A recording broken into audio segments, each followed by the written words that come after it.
Let's go all the way back to Alan, then we'll come to David. I'm curious, I see residency directors, I see folks from the NEA and everything. I guess I wonder, now that the NEA has created a separate category for artist residency programs, are they subject to the same kind of scrutiny that the museum went through, where they got NEA funding, which was just a portion of their funding, but they got in trouble for this paperwork thing? What happens if McDowell, is a recipient of some NEA money, which is a small portion of their budget, and they support an artist who makes some controversial work that gets shown, and then all of a sudden people are all over the residency programs? I guess, how can we prepare for that? Is that even a concern? Well, I don't want to. I couldn't speak specifically in the sense that, having run 2 major residency programs, that in and of itself has not been a concern, but I think that the point that you raise is a very valid one, because the relationship between NEA funding and those 2 exhibiting institutions that we looked at is very comparable to the NEA funding that goes to artist communities and residency programs. So that it is very possible, I have to say, that any of us who manage residency programs, who do exhibits of those people who are in the program, could have an exhibit, could have work that somebody could find offensive, and could find something that could be politically advantageous to them. Because I think that's part of the story that we tried to say. And then we would be virtually in the same place, where it could be the ABC residency program out there that was given a $10,000 or $15,000 NEA grant, and then somebody could decide to say, look where public dollars are going to support this level of work. There's nothing to stop anybody from saying that. Or even the Alliance from saying it. The Alliance receives a tremendous amount of support from the NEA. So I guess I can't say I don't think it's possible, because I think it's within the realm. I don't know if anybody else wants to comment on that, but David, we'll go to you. I guess we're talking a lot about the federal sort of policy level. I think that there's sort of 2 prongs. There's like the offense, which is the advocacy, but there's also the defense, which is always identifying who the people are who can actually be your network when the shit hits the fan, because that also can happen regardless of how much advocacy you're doing. And I think not just at the national level, but I think one of the ongoing waves going to ripple through residency programs, because we're so facilities heavy, will be local taxation.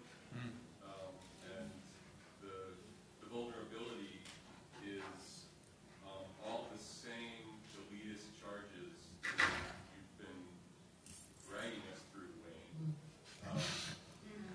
That same mud is going to be thrown, and so you have to know who at the taxing body level is going to actually be sane and has a position of leverage to influence and keep it from getting out of hand. Good point. Let's go down here in the front, and then we're going to go to the back. We're all from Georgia. I think there's a key constituency that's left out of this conversation, and it's the other side of advocacy. The advocacy with elected officials is an important one.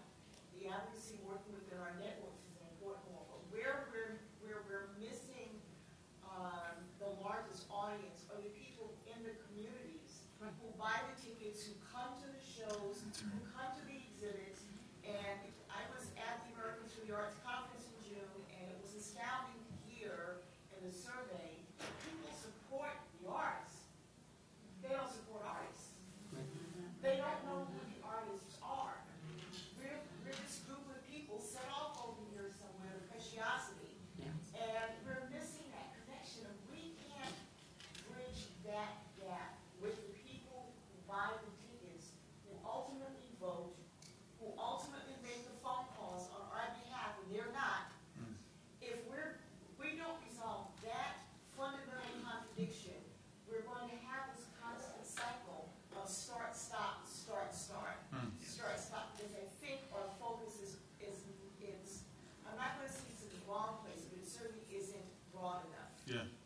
Good.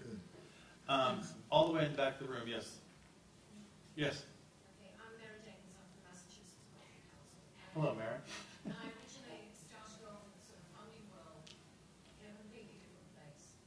In the United Kingdom, where they established the equivalent of the NEA, it was with a mind to ensuring that the broadest possible population actually had access to the arts. And it was fundamentally from that perspective, it was from the audience perspective, that they felt that people had the right, the broadest population, regardless of education, that had the right to participate in the conversation about the arts.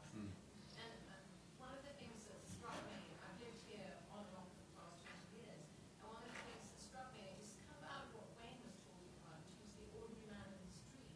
He said, in the communities that I've worked in, that it's actually the conversation there that becomes so interesting.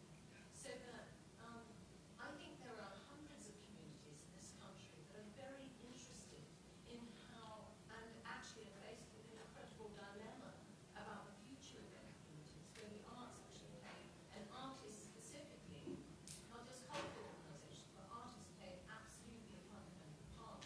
I think the question is, around government funding, is if you're going to go there in the first place, because there's not very much of it. Right now, what we have is some very traditional programs on offer for artists that have been the same for a very long period of time. And isn't it more to do with fundamentally we need to change the way that funding is put on the table? And at the same time, we need to encourage other people to let loose in their purse strings.